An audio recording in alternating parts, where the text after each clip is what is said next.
Are you climbing the mountain so that you could see the world, or are you climbing the mountain so that the world could see you? In society today, especially with social media, everyone is obsessed with proving that they're doing well, but in reality, no one is actually doing well. And this is especially true for people in their 20s, right? Like people like me and you. Because what social media did is it turned life into a giant performance instead of an experience. People our age, our friend groups, care more about doing something for the sake of being seen than doing it for the actual experience of doing it. And it's a performance in the sense that we're competing with each other, right? Everyone wants to have the most perfectly curated Instagram and make it seem like they have the perfect life. But what's really interesting to me is that I think that there's a correlation between how perfect someone tries to appear and how much they're actually doing bad inside. Like the people that are truly happy in life are the ones that are posting the least and that don't feel the need to post for external validation. And sometimes it's not even about posting. Sometimes just even like in real life where you know these people, they'll buy the fancy car, they'll wear super nice clothes and always try to be perfectly presentable all the time and that stuff. But the coolest, most down to earth guy you'll ever meet in your life that actually fulfilled is the someone that's wearing hand me downs with a 30-year-old guy. He's sitting in the corner of the bar just chilling off a super hard day of honest work. You know what I mean? It's like those people.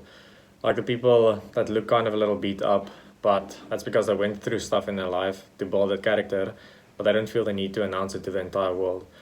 But the problem is that people that aren't naturally or won't really care about these stuff naturally, what's happened is we've created such an hyper competitive environment where a lot of people are pushed to this side where now all of a sudden they do care. Like I've seen this with really little kids that was social media has done right. When I was a 10-year-old bro, I didn't care about how I looked. I didn't care that much at all. Obviously, you want the attention and validation of your peers, but at 10 years old, you shouldn't be caring about what's going on and being super focused on social media. I have cousins who are really little, and at like 6, they have iPhones and iPads or whatever, and they're literally referencing things on social media and talking about how they want to have a cool post to put on social media and Instagram and TikTok. And it's like, bro, there's no way a child's psyche is designed for this. And just think about this long term, not even just for children, but even if you're still young or somewhat young, it's neuroplasticity, right? So if you're thinking a certain thought process and it's negative thoughts, make no mistake about it. When you're constantly trying to prove yourself to other people, what this is signaling to yourself is that you're insecure because you feel the need to have validation from others. And this reinforces it. Your brain is getting used to this line of thinking and it becomes increasingly hard to break out of it. Social media and peer validation might actually be the hardest addiction to break because almost anybody falls victim to this. I fall victim to this a lot. If you're watching this video still, I'm sure there's some extent of you that you agree with what I'm saying. But truly, it's exhausting to constantly compete. And here's the other thing, posting and trying to prove to other people that you're a good person. I don't like that I keep saying posting because, to be honest, it's also in person. A lot of times people want to hyperbolize their stories or make it seem like what they've got going on is a lot cooler than it actually is. It's like when you have a bad job or weird job and then you give it a super cool sounding title that sounds very prestigious. Like you could be a person that just crunches numbers at a small firm and then you're like, oh, I'm the logistics operation manager for blah blah blah this company, and it's like all the person is doing is crunching numbers on Excel, but they're trying to make it sound so much smarter. I feel like that's what people do in person, and all of this is almost equivalent to consumerism, where in consumerism enough is always the next purchase, meaning you can never have enough because you'll never be at the next purchase.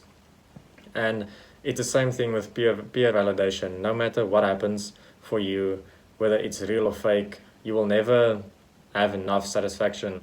You'll always want more validation from your peers, and this makes you become easily manipulated.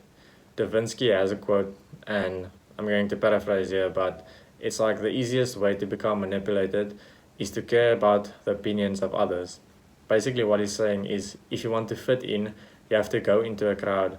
It means you have to pay attention to what the crowd cares about and then morph yourself into that figure. And people are not being who they truly are. Instead, they're kind of like a shell of a person, and deep down inside, who they really are is trying to break out, but they can't. It's like a movie scene. It's like Get Out. If you've ever seen that movie, the main character gets hypnotized and he sinks into his own brain for something like that. And this movie title suggests he's trying to get out. He's trying to go back into who he once was and overcome anything else. And I think that's a good metaphor for what it's like when you're constantly trying to prove yourself. You're at the mercy of other people and their opinions. All of those impossible to satisfy, impossible to win against. I've talked about this before, but specifically, I feel like a lot of people hold onto the past bullies or people that did them wrong for their childhood growing up in their hometown. Here's the thing about legitimate bullies. People that try to belittle you, these people cannot have psychological power over you. So no matter how good your life ends up being, no matter what kind of accomplishment you have, they'll never acknowledge that you've changed. They could have called you broke and then you become a multimillionaire, undeniably successful, and they'll just change what they hate about you or something else, or they'll just straight up deny your success. This is a losing game. I want to make this abundantly clear. You cannot change the way people feel about you if you've known them for quite some time, because when you grow, it becomes a mirror for the fact that they haven't grown.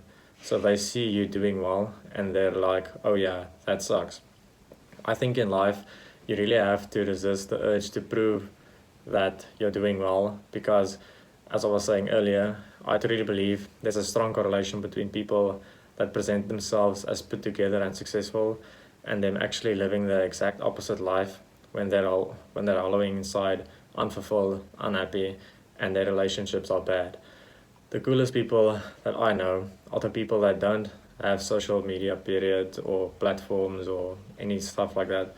Or when they go out to a party, they start asking them other people questions and slowly they open up based on the questions you ask them, and you're like, oh, you're actually a really cool, humble guy.